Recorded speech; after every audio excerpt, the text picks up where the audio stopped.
Does anyone have any questions? Okay, I think this comes both to your work in the video world and the real life work. The first work I saw of yours was actually a non-video one, which was the Fedalawasa piece, sound making piece. It was very fascinating in that you were able, for those that didn't see it, it was basically a big piece of steel, painted in red, and it was being vibrated by an old, an old massage machine motor. So different ways of generating sound, and we go back to your one of the early experimental films, and sound also plays a big role in that clip we saw.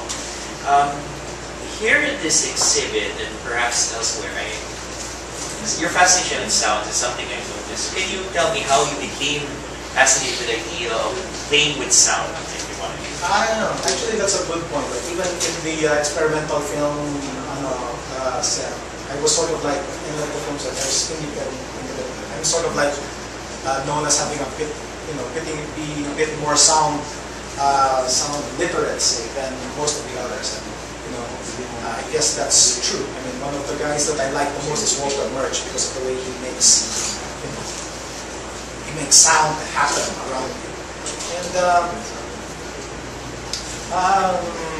well, first as a filmmaker, I don't really make a distinction between video art and sound art. For me, it's like film art. The way you use sound and video in order to sort of like create effects that people feel.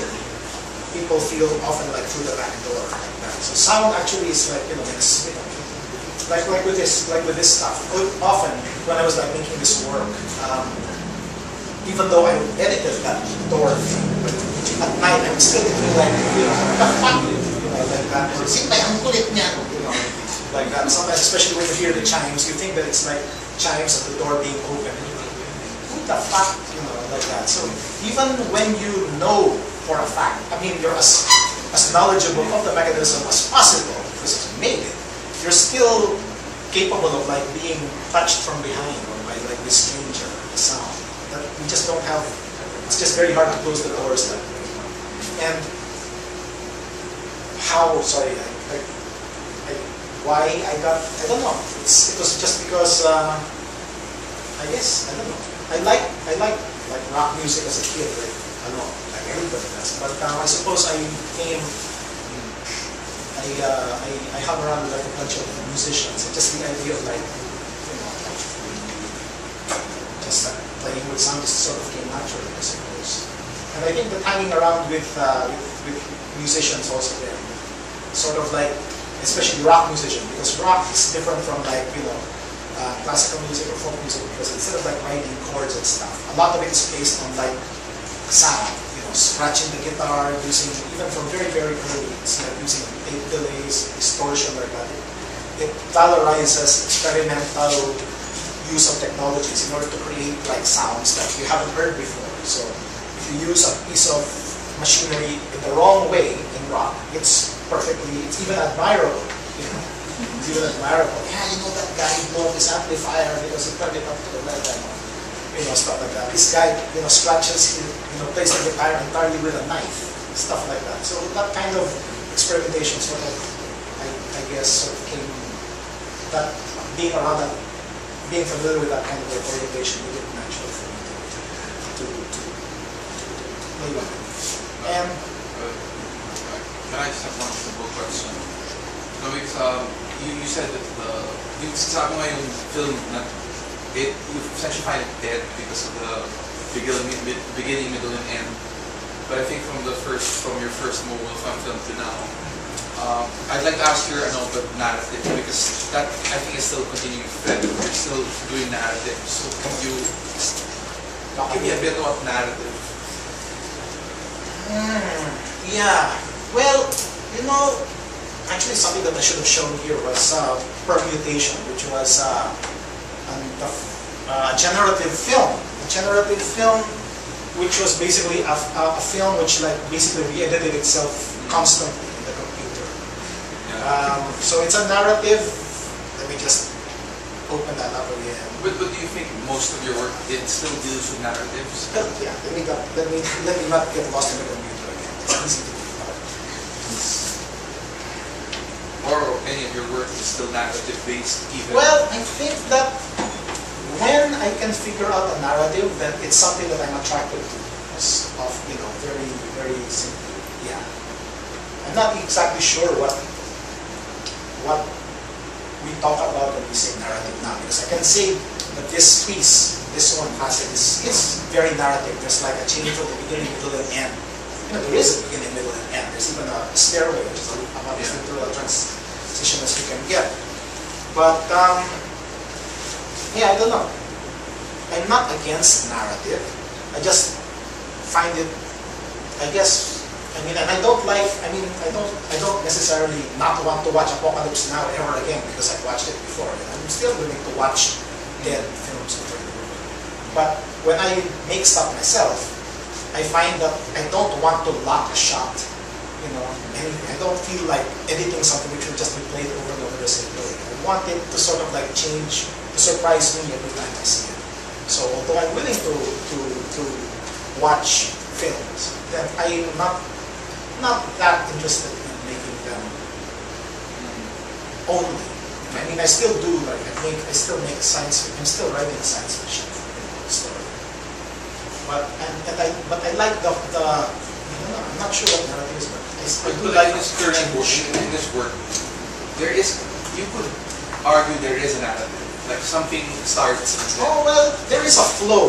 Yes. There is a flow, but usually narrative you're talking about the protagonist and blah blah blah. And of course, here you're the protagonist. You're Alice. But yes. So I would think that man is the protagonist.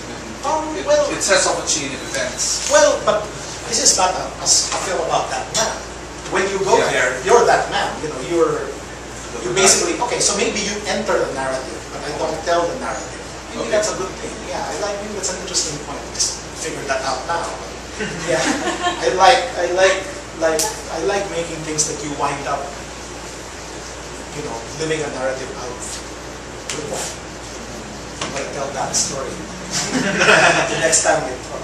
Good. No, because I found it seemed like in the thread of I've seen your work until now. Yeah, I like it. It seems like, and then you did mention fairy tales, which are the ultimate narrative. Yeah. Actually, I find that I'm sort of like going. I mean, I really like fantastic literature. But by the way, where is the sweet spot? Well, it's sort of marked by this by these two pieces of masking tape. So as long as you're here, the sweet spot will eventually be there. Because apparently, because of the sweet spot changes depending on your height. So like, so there's this like a line that goes from here to the middle of the project to about over there. And at whatever point your eyes intersect that line, that's where the image will come together. So we just have to walk and then basically there. Then you'll see stuff sort of like.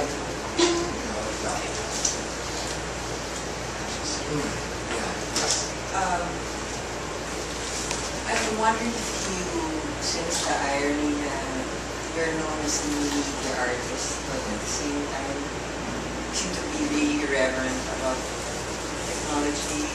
And you use a lot of clunky stuff in the works. And I remember you actually had the Dalliance with performance at one point in you were in Baguio Arts Fest and so parang kind of slip in and out of really cold technology, and then you're coming back to the buggy at some point. Yeah, I'm not sure what that is. What there's that. I think that it's partly a reflection of the fact that it's probably part of a reflection of the fact that I haven't really integrated like the left brain, my science life, with like the right brain part of me. Even when I was in the University of Hiroshima, I was a very weird scientist kid. You know, I mean, I was essentially, when I was in Hiroshima, I was a goth. So it's kind of hard, it's pretty weird to be the foreign student goth in biology, you know, going, you know, looking into a microscope with black nail polish and barefoot in the winter. I'm not even sure what that was all about, or what I was trying to prove to myself, or tell my fellow students na, iba ko sa inyo. I am not just a scientist, you know. whatever. But it seems that sometimes the art doesn't actually merge. There's this kind of like icy technological part, and then there's this sort of like somatic sensory feel with your nose part. And then there's this, sometimes it comes together and sometimes there's this oscillation. Actually, you were talking about it. That you're interested in making worlds come together seems to be the big project. So siguro yun din. Pwede rin. Yeah, that might be, yes, that might be a good one. Although, usually I tend to try to stay away from psychological readings. Yeah, I'm sure you do. Yeah. But yeah, I think that there's this kind of like left brain, right brain of oscillation. Since I like wonky technology, and I think that that's kind of like one end of new media. There's a bit of new media which is basically techno fetishistic, where you try to make the gleaming spaceships of the future. But I tend to like stuff that looks obvious and old. The obvious part is because I like it when you can see the trick, but you're still pulled. There's this attraction. You know that it's a staircase being projected stuff on, but you still want to watch your feet as you're climbing up because it's there's some bad shit that will happen.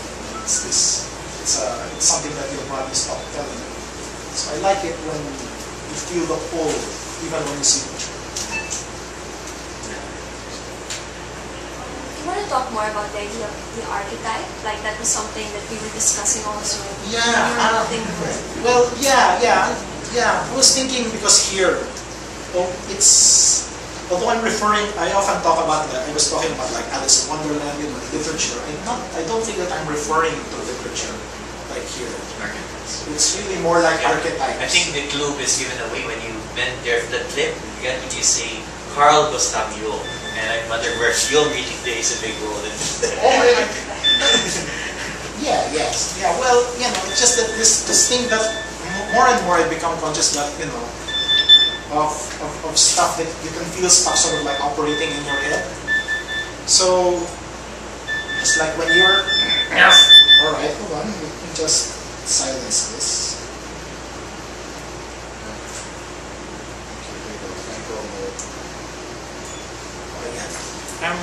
It's that I'm thinking that